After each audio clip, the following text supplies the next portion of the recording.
Dans la vidéo du jour, on va parler d'un sujet que je n'ai que très vaguement abordé sur cette chaîne, voire même pas du tout, c'est la lecture, parce que je pense vraiment que c'est une habitude fondamentale à mettre en place tous les jours qui peut nous apporter énormément au niveau de l'apprentissage quotidien. Personnellement, je ne suis pas un très gros lecteur, mais j'essaie de me forcer un peu chaque jour à lire un minimum, c'est-à-dire au moins 10 à 15 minutes pour apprendre quelque chose de nouveau ou seulement pour me détendre avant d'aller dormir.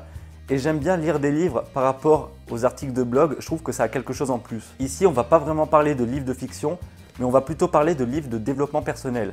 C'est-à-dire, on va parler de livres où l'auteur nous donne des astuces et des conseils à mettre en place dans notre vie pour justement l'améliorer. Comme j'essaye de lire un peu plus, je me suis lancé un défi pour l'année 2019, c'est de lire au moins un livre de développement personnel par mois. Donc je commence maintenant en décembre avec mon premier livre qui est juste ici.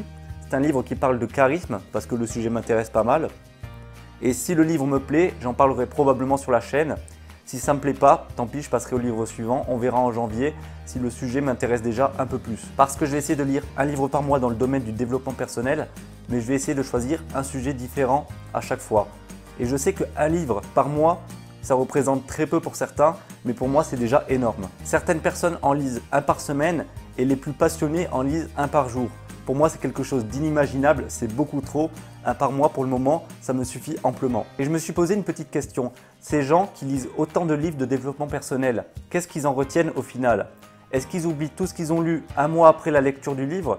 Ou est-ce qu'ils arrivent à lire efficacement et à vraiment appliquer les conseils du livre? Parce que le but d'un livre de développement personnel, c'est pas seulement de le lire, puis de l'oublier et passer à un autre livre, mais plutôt d'appliquer concrètement les conseils qui nous sont donnés pour qu'ils aient un impact sur notre vie. Je pense que pour appliquer ce qu'on lit, il faut mettre une stratégie en place. Il faut apprendre à lire efficacement. Je pense que pour commencer, il faut diminuer la quantité d'informations reçues, mais pour qu'elles soient plus qualitatives. Ça ne sert à rien de lire 5 ou 6 livres de développement personnel dans le même mois si au final, vous n'arrivez pas à appliquer concrètement tous les conseils qui vous sont donnés. Quand j'ai lu mon tout premier livre de développement personnel, qui est le Miracle Morning, je l'ai trouvé absolument génial.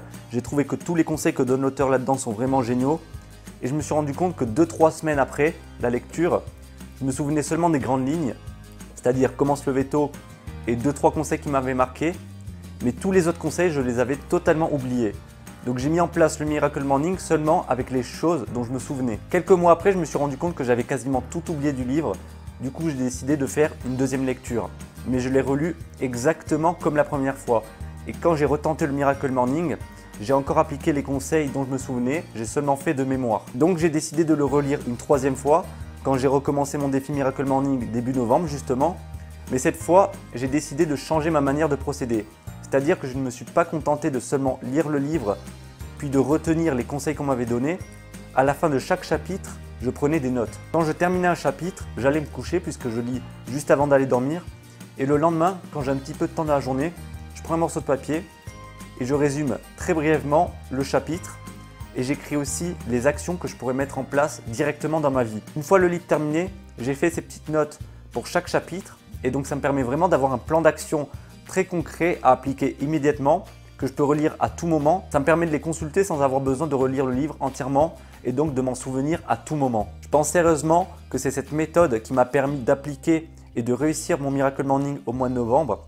Et puis je me suis rendu compte aussi que certains conseils, puisque c'est ma troisième lecture, donc je les avais déjà lus, donc certains conseils que j'avais déjà lus lors de ma première lecture et lors de ma deuxième lecture, que je trouvais absolument géniaux, je me disais ces conseils-là, c'est sûr, je ne vais pas les oublier, je les garde dans un coin de ma tête et au final, je les oubliais quand même. Cette méthode, ça permet alors d'appliquer tous les conseils que me donne l'auteur pour pouvoir tout tester, voir ce qui marche, voir ce qui ne marche pas, et pas seulement tester un ou deux conseils dont je me suis souvenu. Je sais que c'est chiant à faire, mais le point essentiel de ces livres, c'est de justement prendre action.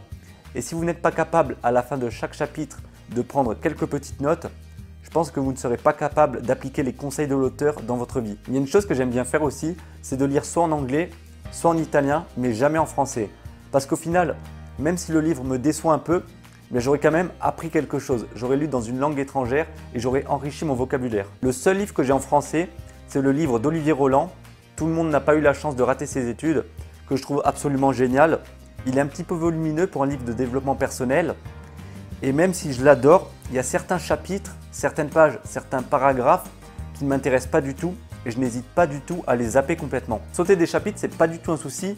et je vous encourage même à le faire pour aller à l'essentiel. Si un passage ne vous intéresse pas du tout, commencez à le lire un peu pour voir si vous changez d'avis et si ça ne vous plaît vraiment pas, sautez-le complètement. Sauter un chapitre entier, ça peut paraître énorme ou au moins sauter quelques pages, mais je vous encourage vraiment à le faire si le sujet ne vous intéresse vraiment pas et que vous voulez directement passer à l'essentiel et lire ce qui vous intéresse. Je ne suis pas fan également de la lecture rapide qui consiste à lire le plus rapidement possible pour emmagasiner un maximum d'informations. Par rapport à tout ce que j'ai dit avant, je pense que ce n'est pas un moyen de lire efficacement. Pour résumer la vidéo très brièvement, prenez des notes à la fin de chaque chapitre, ça vous sera vraiment utile. Ensuite, sautez les chapitres qui ne vous intéressent pas. Et en dernier point, lisez moins, mais lisez plus intelligemment. Voilà, c'est tout pour cette vidéo. Si jamais vous n'arrivez même pas à vous souvenir de quoi parlait votre dernier livre de développement personnel, j'espère que cette vidéo vous aidera à lire plus efficacement à l'avenir. Si jamais vous ne lisez pas du tout, j'espère que ça vous poussera à prendre l'habitude de lire un minimum chaque jour. Si vous avez des livres de développement personnel intéressants, vous pouvez me les conseiller dans les commentaires. Je me ferai un plaisir d'aller jeter un coup d'œil. Et d'ici là, je vous dis à demain pour la prochaine vidéo. Ciao!